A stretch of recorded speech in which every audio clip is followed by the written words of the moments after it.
Everyone sees what you appear to be. Only a few experience what you truly are.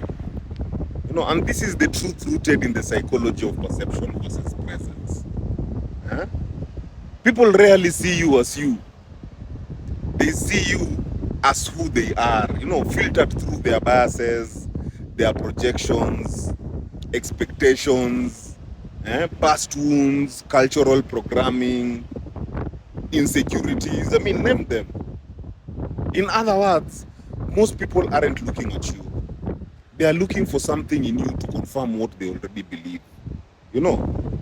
There's a video I did where I said that the mind doesn't see truth. It sees familiarity.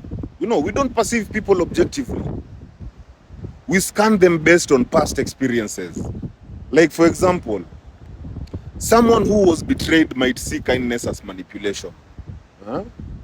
Someone who was raised around arrogance might confuse confidence for ego. Someone who is used to emotional neglect, they might find the directness to be too much. So when you show up as yourself, to one person you are inspiring, to another you are very threatening. To one person you might be powerful, but to another you are too much. To one person you are compassionate, to another you are very weak. But none of those things are about you. They are about them and what you awaken in their lens. And here is why most people only see the mask. Because when you perform, they assume that that's the whole story. When you struggle, they assume you're failing. When you're succeeding, they assume you're lucky. When you decide to go silent, they assume you've changed. But appearance is not essence. And most people never take the time to go beyond your surface. Why? Because it takes emotional maturity. It takes deep curiosity.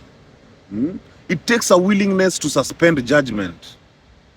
The patience to listen, not just observe. Only the few with depth, with presence and openness can experience you beyond your persona.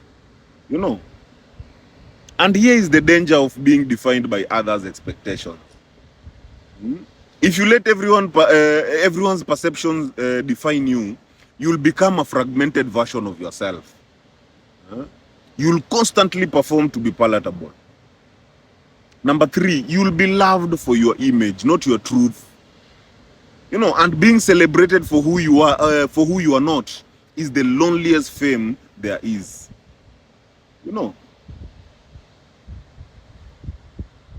Protecting your truth in a world that misreads it means that you don't owe everyone access to your full self.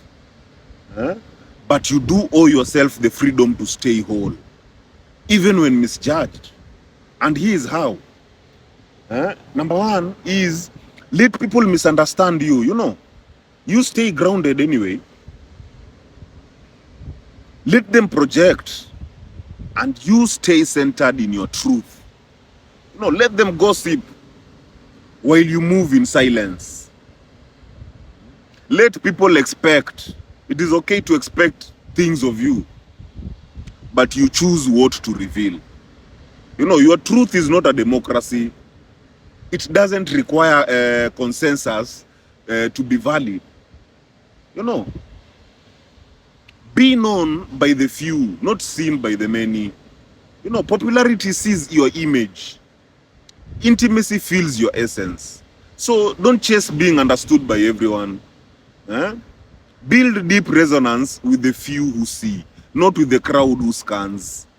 Because in a world obsessed with appearance, being fully known, even by one person, is a sacred thing. My people, heal. Heal.